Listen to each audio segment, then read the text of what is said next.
In this very, very short commercial break.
Thank you and welcome back to the final segment of the show for today.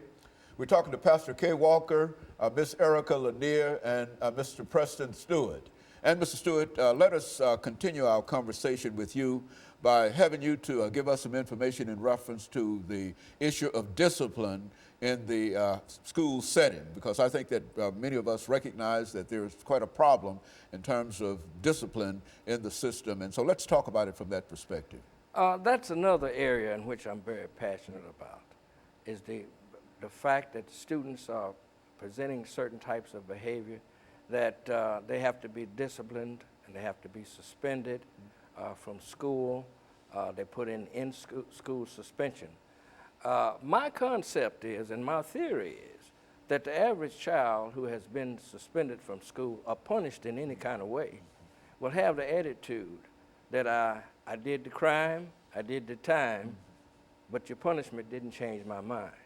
So in some way, the school system has to convince that child that he is tomorrow's America and that the discipline problems he presents in school is standing in his way of his economics in terms of him being able to support himself in a way that's fruitful for him. All the children have a dream, and I think the first step is that each child in school should be helped and convinced in what his goal is. He should decide whether he's going to be a doctor, a lawyer, a nurse, even a mechanic, and have a goal in school. And when he acts up in school, let him know he's threatening the economics of his survival to the standpoint that, and once you convince a child of that he's, and show him that it's his profit. It profits him to behave a certain way in school to his advantage, to have a certain attitude. And let him know that his attitude determines his altitude. And that you do certain things in the school that's uplifting, that's motivating, and inspiring. Mr. Lanier, when you think about the metropolitan school system and you think in terms of being a female, let's look at it from a female's perspective. What are some of the issues in the system within the framework of what we're talking about today? What are some of the issues in the system that young females are concerned about or should be concerned about? How does that work? I think a big factor, and especially since the Metropolitan Nashville Public School Board, as recently as this year, has updated policies on zero tolerance. And with the recent announcement that they're going to open up Twitter and these other elements, no one is looking at social media and how detrimental it is to all of our youth, but especially our young ladies. Bullying is totally different than when we were in school and they pulled our pigtails or, or pushed us or maybe tripped us. There are some very nasty things that are communicated about these young ladies and to these young ladies. And sadly, you know, we're hearing, you know, more, you know, attempts of suicide, and also, young ladies are not realizing that things that they may do at social media today, just as if you robbed a bank, will follow you in essence in the future.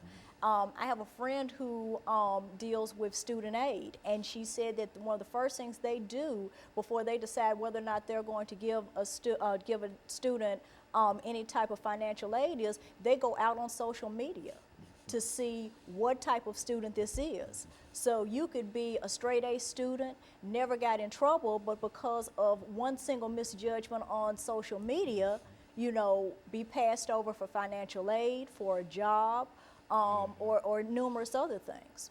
You know, Pastor, I think that that's one of the things that we rarely think about in terms of how detrimental some of this can be to our young people. And Absolutely. You know, Dr. Haney, here's what we want to really have the Metropolitan Nashville Public School system feel. We want them to feel the presence of the Educational Committee of the NAACP as well as the full backing of the NAACP when it comes to and relates to our children's education.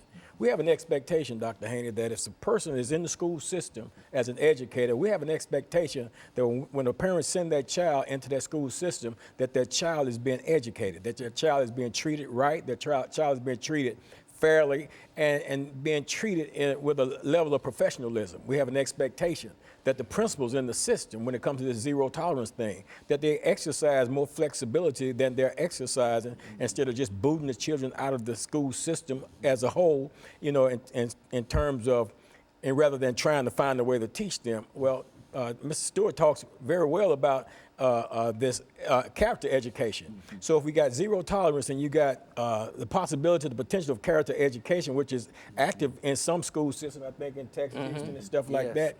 But why not here in Metro? These are things that we want to see implemented within the Metro Nashville Public School system, because we want to be able to find a way to properly educate our children, and we want them to be educated by trained professionals who's going to act in a professional manner. It's not going to be disrespectful toward our children and the like, because if those things are happening, rest assured that the NAACP, we're looking, we're watching, we're going to be at your meetings, we're going to be in your face, we're going to be where we need to be so that we can guarantee that a child, a mother who sends her child, a father who sends his child to the school system, that they can have a reasonable assurance that when they go off to work and when they retrieve their child in the evening, their child has been exposed to an environment that cares, concern, and is properly educating that child. And we're not settling for anything less than that. This is what we expect, this is what we're moving toward, and this is what we're going to accomplish in this situation. very good. Mr. Stewart, we've got about 3 minutes. Let's start off simply by summarizing some of the things that you would like to see done in reference to what we're talking about, and then allow Ms. Lanier to continue on, and then we'll wrap it up for the day. We also hear a lot of comments about when young people come to the school environment, that a lot of the behavior stems from parenting. And there's an implication in terms of imposing the idea that parents need to have parenting sessions and so forth and so on like that. I would venture to say that any parent, you can convince them they're not a good parent, no matter what kind of parenting they are and what kind of parenting style they have. But to involve the parent in doing some things that would be conducive to helping that child have behavior in school that is allows him to matriculate in a positive way. In other words, have his dinner ready when he's home. Be able to provide a quiet place for him to study, and encourage your child, uplift your child, inspire your child, and motivate your child to feel that that education is very important in his life. In other words, when you do that, then you're going to realize some gains in your investment as your child. Mr. Lanier, what do you think about that in terms of what can be done? I think that, of course, all of us need to be constructive in our input in terms of children, But I think also it's important that as taxpayers and voters, that we voice and hold accountable the administration that is duly responsible for educating all of our children. Especially as voters. And I think that all of us would agree that there is a political element within the school system in a real sense, Common Core and et cetera and et cetera. And I would imagine that each of you would encourage more people to participate and find out exactly what's going on in reference to Common Core and to try to do our best in terms of making it viable in a real sense for the children that, not only African Americans, but the children that are served by the National Association for the Advancement of Colored People. 10 seconds, over the last 10 seconds, we've got 10 seconds. Mr. Stewart, give us a statement in 10 seconds. Ms. Lanier will also do the same thing. He will do the same, and I'm going to wrap it up for today. We've got to convince our young people that they are tomorrow's America, and that they must be serious about their education, and that they must try to make their endeavors to do the best they can to the highest of their ability. Ms. Lanier?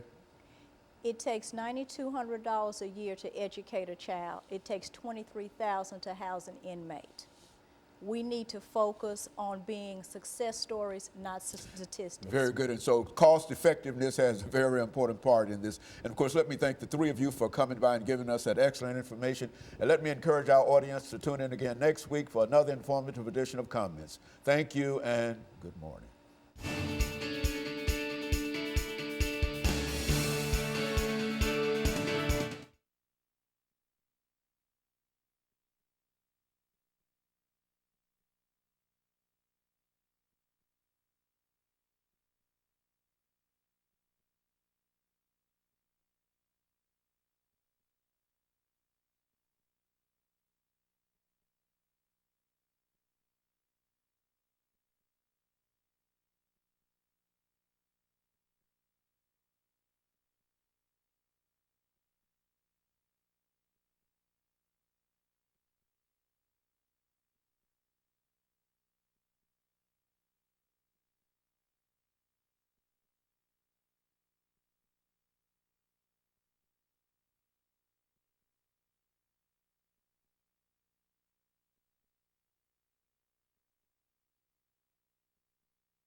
Thank you and welcome to the show this morning.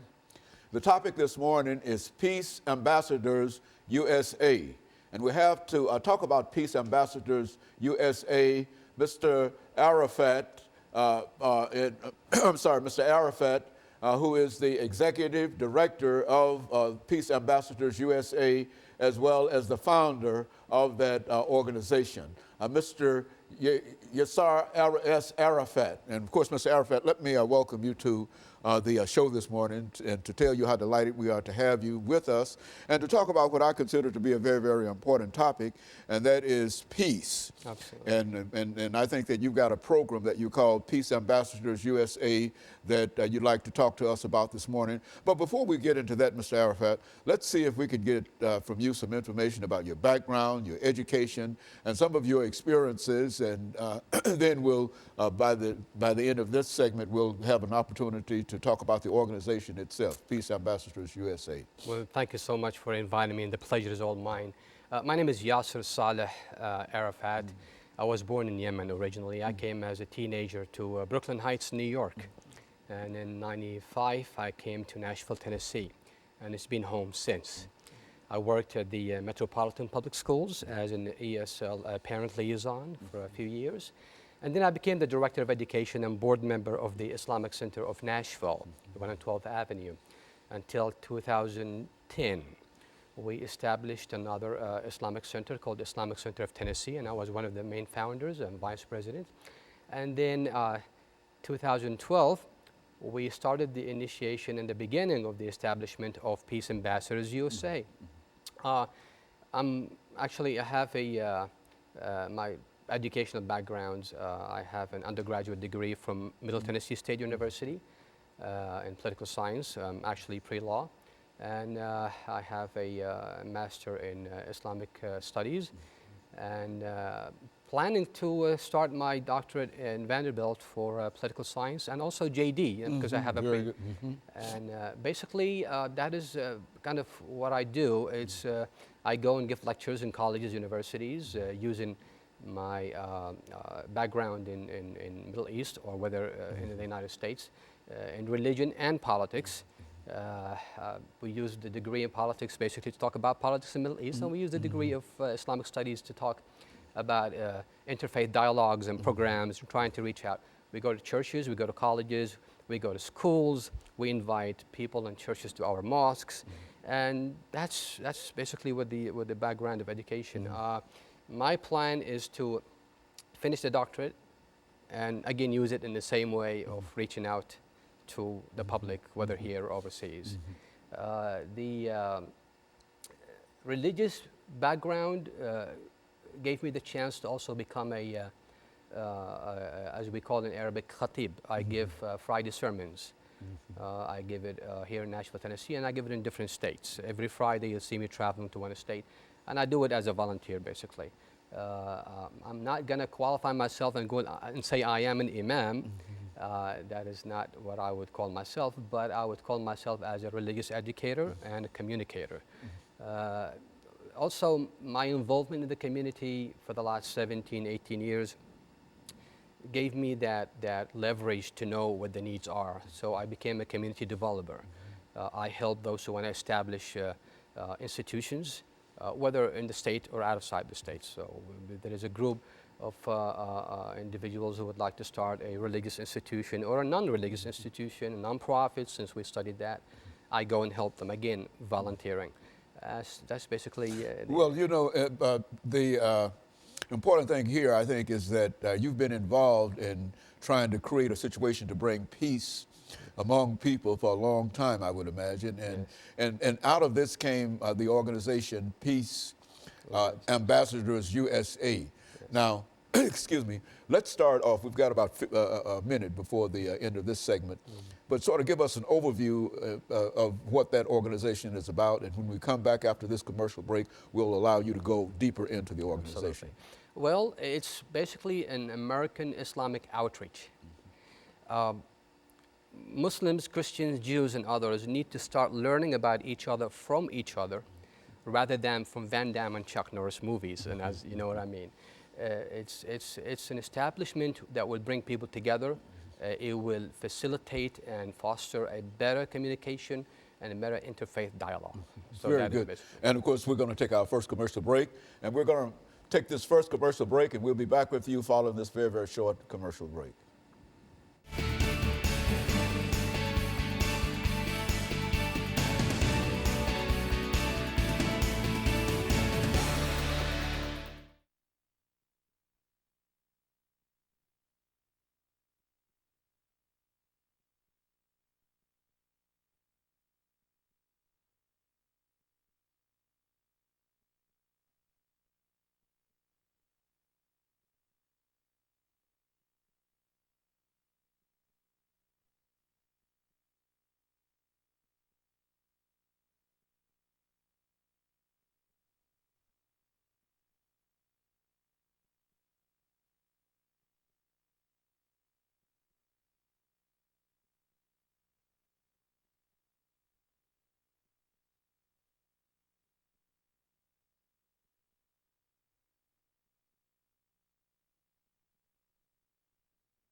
Thank you and welcome back to the final segment of the show for today. We're talking to Mr. Arafat, who has given us some information in reference to an organization that he has founded called Peace Ambassadors USA. And Mr. Arafat, let me welcome you back to the second segment of the show for today. I think I might have said the third segment, but through the second segment of the show for today, and to let you have about 6 or 8 minutes to talk about this organization that you are the founder of, as well as the executive director, and give us some idea in terms of what you expect to accomplish and how that idea came to you, and et cetera, all in 8 minutes. Yes. Basically, after 9/11, it was a changing factor to a lot of people. It really taught us the essence and the importance of communication. We remember before 9/11, we used to go to churches and colleges and reach out and do interfaith programs. And after 9/11, a lot of members of my community were really afraid of what the consequences would be. But the amusing thing that happened is that we had a lot of cooperation and solidarity from the community, where we had the front door of our Islamic center full of flowers and roses and greeting cards standing by us and acknowledging that we had nothing to do with 9/11. Now, that was the beginning of what made me really think about this project. But really, what brought it up to the time for it to be initiated was in 2008. I was an undergraduate student at Middle Tennessee State University, and we had a class of English literature. And the professor, and this is what I do usually, I always reach out, go to school, and whenever I meet a professor, I give him some information about my background, my history, and this is what I'm used to do. So I gave it to him, and the next class, he said, "Mr. Arafat, can I have a few minutes?" I said, of course. So he started asking me questions, and I answered those questions. I was pleased that he did. Second class, Mr. Arafat, can you got a few more minutes? I said, of course. And basically, every class, we sit down for 5-10 minutes to talk about Middle East, religion, and on. I was surprised that in the middle of the midterm exam, he chose one of the topics which we talked about, which was women in Islam. I was so pleased that he did. And I wanted to give the presentation about it, but someone else ended up taking it. I said, well, that is what happened. When the time came for that presentation to take place, the person who took over this topic stood up, but didn't do a good job, basically. And instead of talking about women in Islam, that person talked about women in Saudi Arabia. So the professor said, stop. I mean, I asked you to write a paper about women in Islam, not women in Saudi Arabia. And where you got your information from? He said, from the internet. Well, anything you get from the internet is something that you take as face value. you're a person who about to graduate and you need to, you know, exert some more efforts to verify what you get. So he asked the person to rewrite the paper, but he did something that really was the beginning of the idea of Peace Ambassador. He stood up and said, well, first of all, you need to rewrite the topic. Second, for your information, women in Islam were given their rights 1,400 years ago. Rights that only were given to you 60 years ago, and you're still fighting for it. You need to learn to understand and differentiate between what some Muslims do and what their religion teaches. Now, that was very touching to me. And that's when the light bulb came to my head. I said, well, what about if I start a program to reach out to professors, to churches, to teachers, and try to educate them about the real teaching of Islam, not what they see on TV and other places.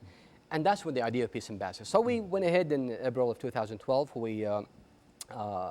It took time because I was so busy with the project before that, which is the Islamic Center of Tennessee, and I was busy before that with the Islamic Center of Nashville. So it became, a dream, a life dream. Took a while to be. It took a while to took a while, and materialize. it was accomplished. Thank God for it.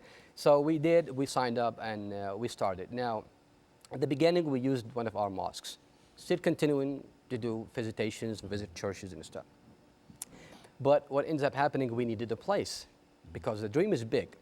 We want to have our own radio station. We want to have our own IMAX theater. We want to have our own programs where we're going to be providing free Arabic classes, free English classes, free Spanish classes, free legal consultations, free domestic violence consultations, soup kitchens. We want to have our own free legal consultations and all these things. We want to show the community the true face of our religion through interaction and services. See, this is something that I always say to my brothers. We talk a lot, but when the time comes for action, we don't do enough action. We need to change that. We need to get out of that box of self-imposed isolation as a community and start reaching out to the people around us. I'll give you an example. I went to a church a few months ago in a nearby state of Nashville. And usually before I go to a church, I check the background of the church, what kind of denomination, even the age difference and male or female. It helps to cater the speech to fit your audience. Very good. I didn't have the time to do so. So I said, okay, I'll just go. And when I got there, usually I start by cracking a joke. And my name it really cracks a joke. My name is Yasser Arafat, a well-known name, yes, no relationship. And that's what I do. I say, well, thank you very much for inviting me. Salam, shalom, peace. My name is Yasser Arafat, no relationship to the Palestinian leader. Usually people laugh. That church, nobody laughed. I said, oh my God, what I got Very So good. right away I switched the style of approach. So I said, first, thank you for inviting me. Second, I got a question. It's a silly question, but please bear with me. Who of you know where did Jesus Christ come from? And of course, they all raise their hands. Where from? Jerusalem. I said, correct. Where is Jerusalem? I said, the Middle East. I said, wonderful, wonderful. Now, where do you think I come from? Probably from the Middle East. I said, correct. Now, let me ask you this question. Do you really think that Jesus Christ, who came from the Middle East, will most likely look like me or you? And the atmosphere completely changed. I said, the reason I'm saying this is just in case there is any kind of prejudice, please remove it and listen to us. That is the message of Peace Ambassadors, reaching out, bringing people together, educating about ourselves from each other rather than from someone else. Very good. And of course, you started this organization in April 2012. 2012, and, Yes. And the organization is growing now, and you're reaching out. Are you the only person that's involved in that organization, or have you got a core of No, we have a board, we have the executive committee, we have a board of directors, and by the way, we purchased the building. We are at the beginning. We're about to have an initial opening this Saturday, the 22nd of March. Very good. And of course, we're going to take our second commercial break, and then we're going to come back and talk. And we'll be back with our audience following this very, very short commercial break.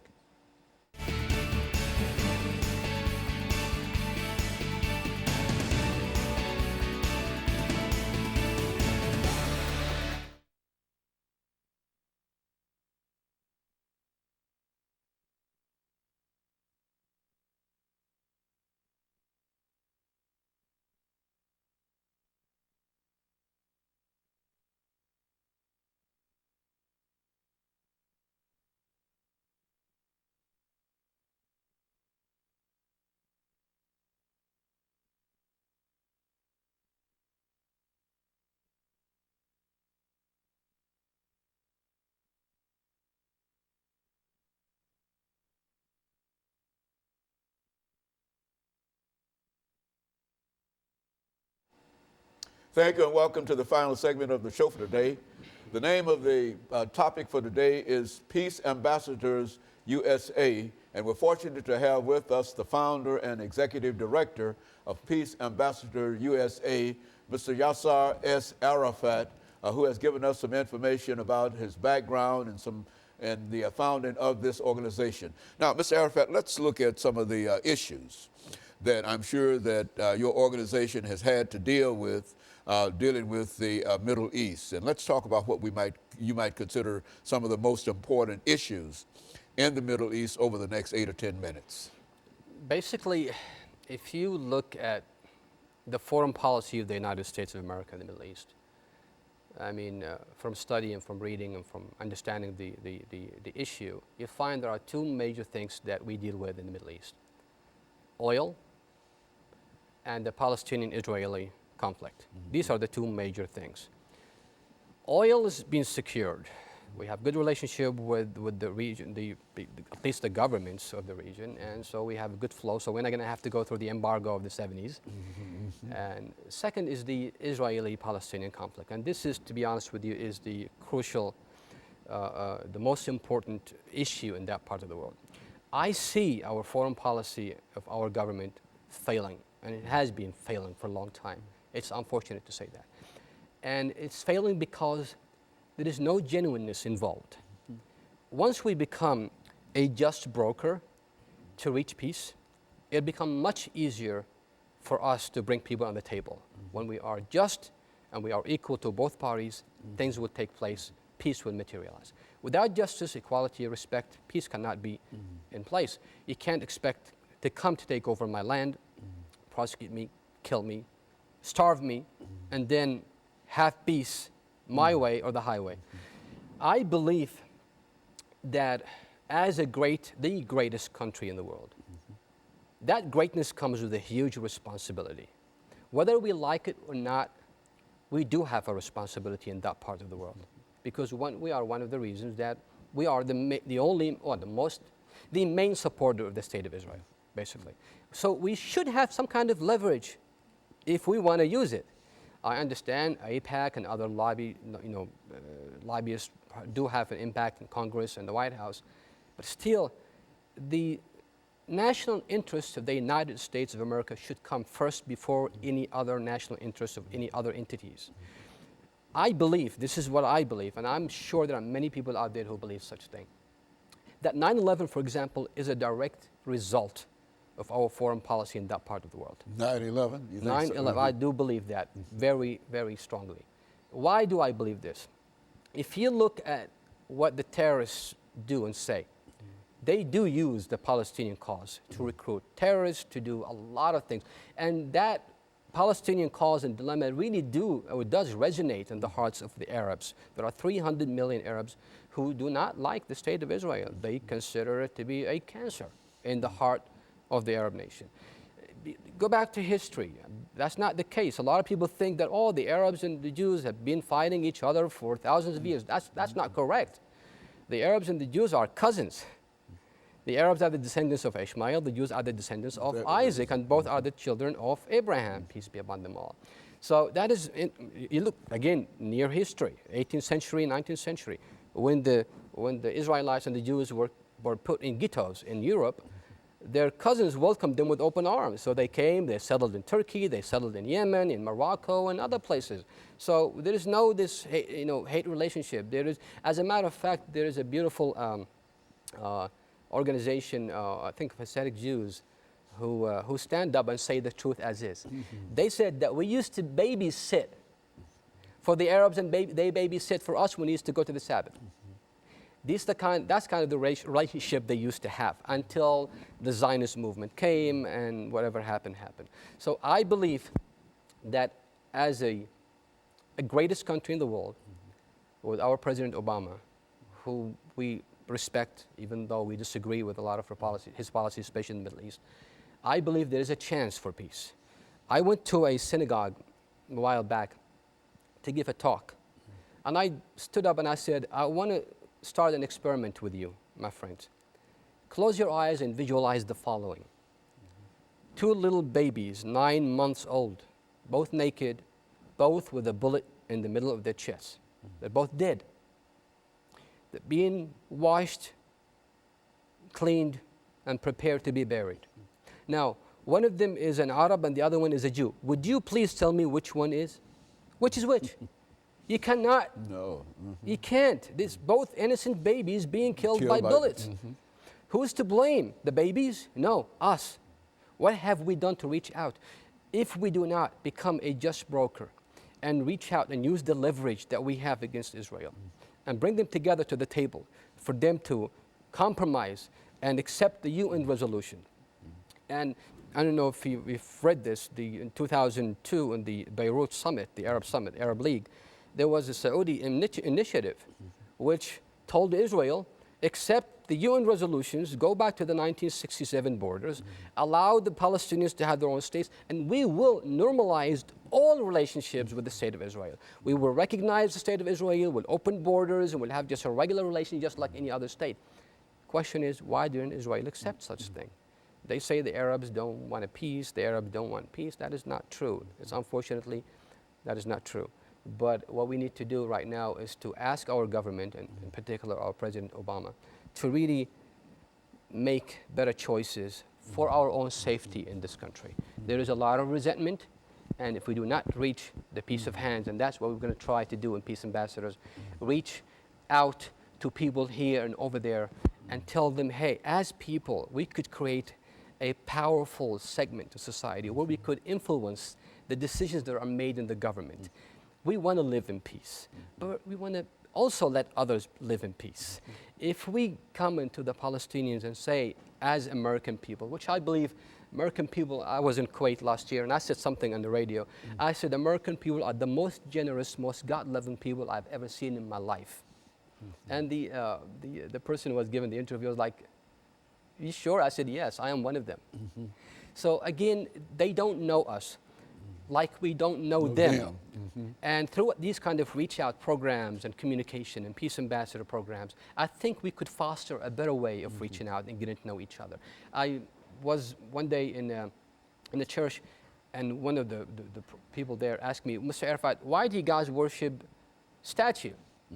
See, they think that Muslims worship a statue, his name is Allah, and that is the moon god. And that's why we have the crescent on the top of the buildings. It has nothing to do, we don't have such a thing as with the moon god. So I don't blame them, to be honest with you. Because they don't know. They don't know. I blame myself and the Muslims in general. What have we done to reach out? When was the last time you knocked the door of your neighbor and told them, hey, I'm a Muslim, would you like to come for dinner? When was the last time you talked to your classmate or co-worker or whatever? A lot of Muslims shy away, and again and again and again, I do blame myself and my community for not reaching out more, and we are planning to change that. And so you believe that the organization that you are the founder and the executive director, the Peace Ambassadors in USA, can play a significant role in terms of reaching out and making people understand both sides of any kind of question that might be raised dealing with any problems that you might have in the Middle East. Absolutely. Is that what we're saying? Absolutely. What we're going to do, we're going to start with our own neighbors next door. That's what we start building, those kind of good relationships. You can't just reach out to next city when you have problems with your own people next door. You got to start with your own, those who are around you. We're going to start by reaching out, educating, creating these programs, having something called intellectual club, where we bring professors and we bring doctors and other people with professions to give lectures and talk from all faiths and backgrounds. We will host that, and we will help and facilitate such action. We believe by continuing to do such things will change. Might not happen tomorrow, but you got to start somewhere. It's better. Look at the civil rights movement in the United States. Look at all these movements that started. They didn't just happen overnight. There were a lot of sacrifice and a lot of time that took place. But again, this is the land of dreams, and we believe we can accomplish And so it. you do believe that you've got an organization that people can buy into, and it would do quite a bit in terms of at least moving toward bringing some kind of understanding between peoples in the Middle East. And we believe that anyone could become an ambassador regardless of your faith and background. And let me thank you, and let me encourage our audience to tune in again next week for another informative edition of Comments. Thank you and good morning.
because I understand that all-night session, not quite recently, did.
Thank you and welcome to the show this morning.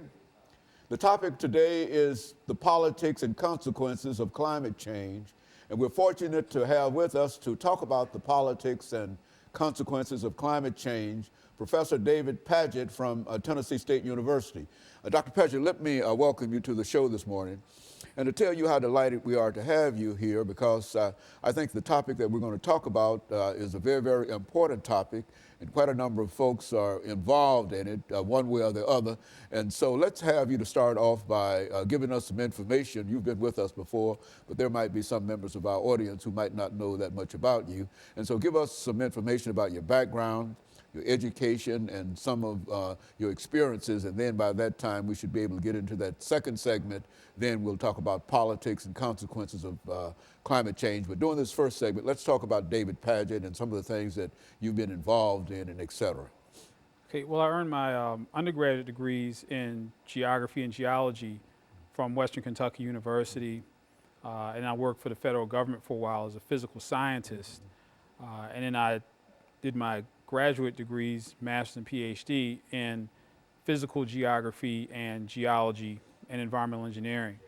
And so I guess my academic training is primarily in what we would call Earth System Sciences.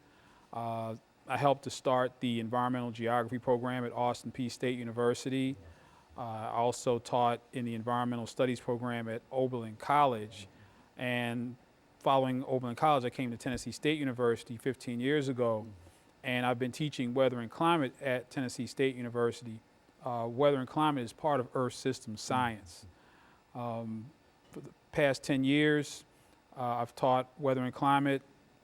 I've been a member and participant of the American Meteorological Society's climate diversity and climate weather projects, the objective of which is to expand the numbers and increase the numbers of people of color, specifically African Americans and people at HBCUs, in studying climate science and weather studies. So I've been in that program funded by the American Meteorological Society for the past 10 years. I'm also a certified weather spotter, so I'm one of the people that goes out and tries to warn the community of tornadoes and hail and other violent weather when it comes into our area. Now, when you say that you're a certified weather spotter, now what does that mean? I mean, to be certified in reference to that. Well, the National Weather Service periodically has trainings for anybody, any citizen who is interested in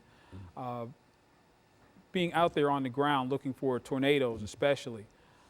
Tennessee is one of the places in the United States where you're most likely to be killed by a tornado. We were the #1 state until Alabama surpassed us a couple of years ago. So tornadoes can be very deadly events here.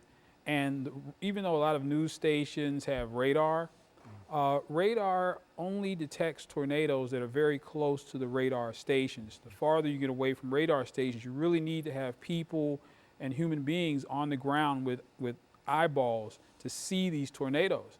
So even with all this technology that we have, we still need humans, such as myself, to spot the tornadoes and report in to the weather stations, hey, you know, there's a tornado on the ground in Dixon County, or there's a tornado on the ground here, that may or may not even show up on radar.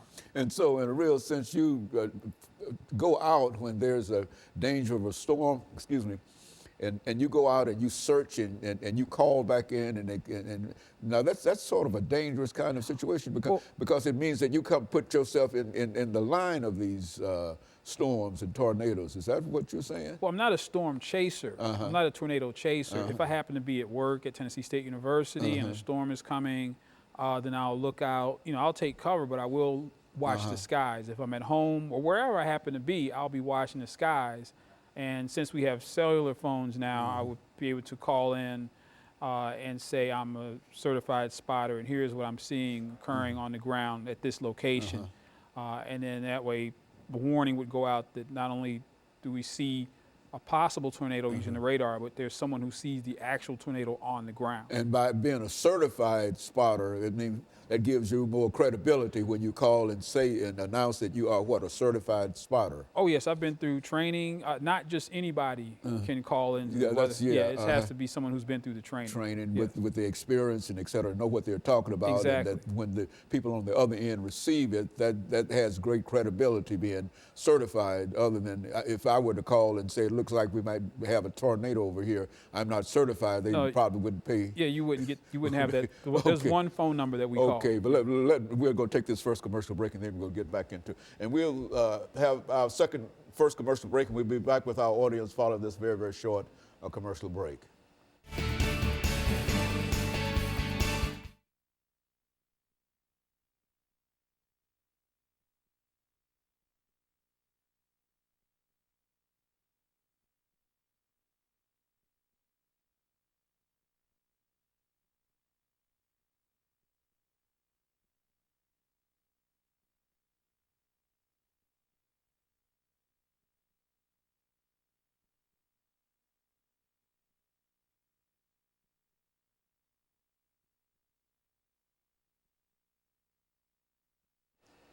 Thank you and welcome back to the second segment of the show for today. We're talking to Professor David Padgett from Tennessee State University, and the topic is the politics and consequences of climate change. Dr. Padgett, before we had our first commercial break, we promised that we'd give you an opportunity to talk about what we consider to be the politics and consequences of climate change. And I think the reason we decided to entitle this The Politics and Consequences of Climate Change is because quite recently there was an all-night session in the United States Senate dealing with this issue of climate change, and we therefore felt that it was time to again have you in to talk to our audience again about what it means, or what climate change is, and what the politics of it, and some of the consequences of the climate change. And so from that perspective, let's do it that way. Okay, well first I'll start off defining some terms. First, some people use the terms weather and climate interchangeably. Weather refers to the atmospheric conditions in a very localized place, such as Nashville, but climate is over a much wider area and usually over a much longer period of time. So when we talk about climate, we're not talking about atmospheric conditions right here, right now. We're talking about what have the atmospheric conditions been over the past 100 years or 1,000 years or even 10,000 years. The next couple of terms I want to define are climate change and then global warming. Global warming is the more controversial of the two because that means that apparently the Earth's average atmospheric temperatures are warming, which they absolutely are. But when you start to say global warming, people start to get, that's a little scary for some people.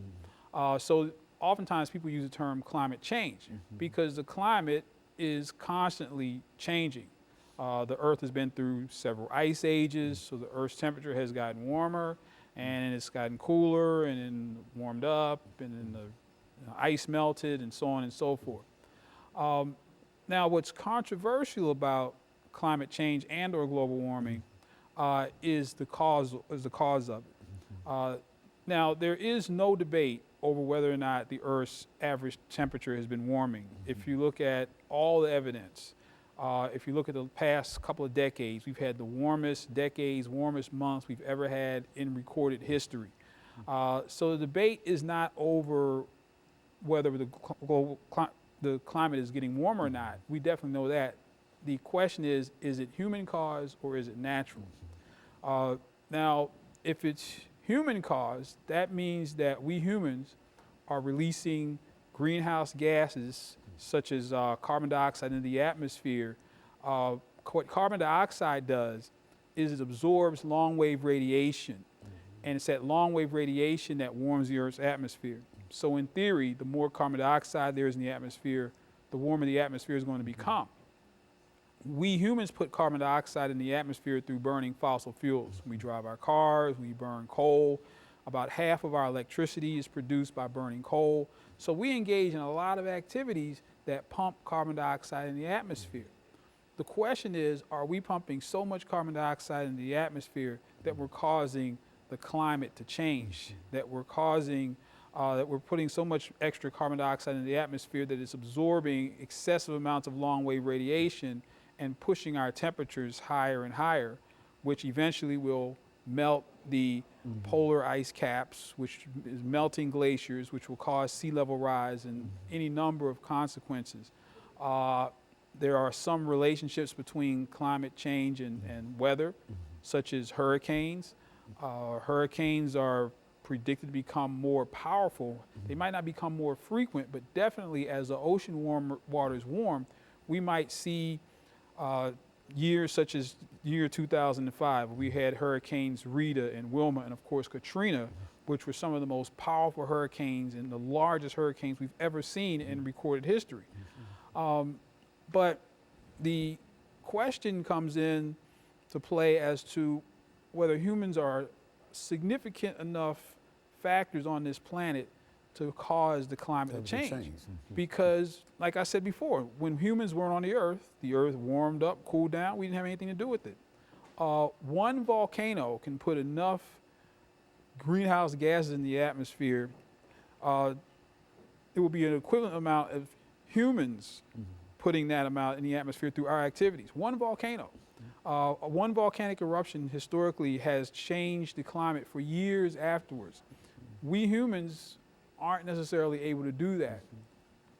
Now, what it all boils down to is money.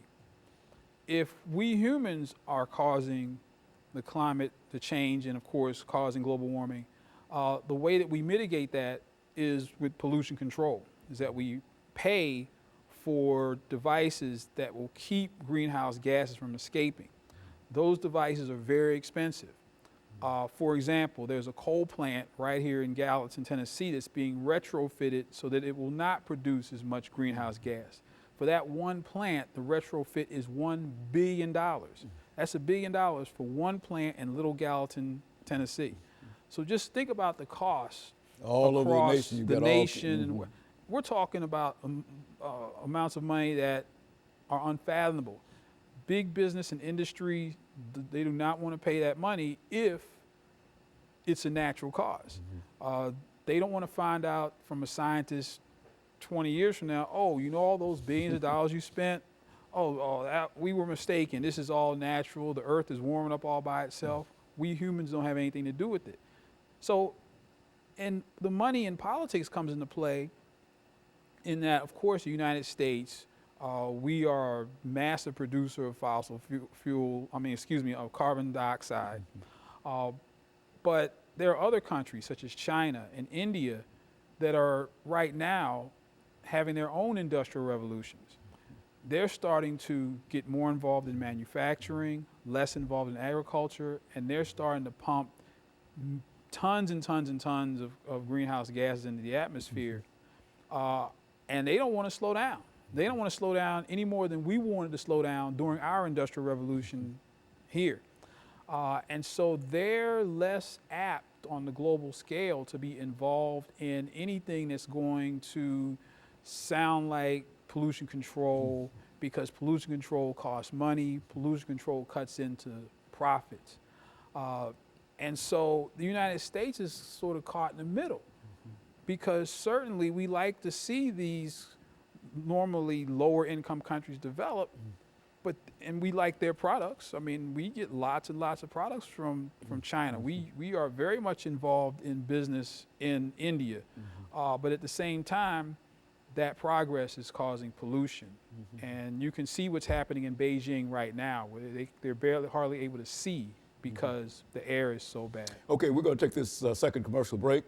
We'll be back with our audience following this very, very short commercial break.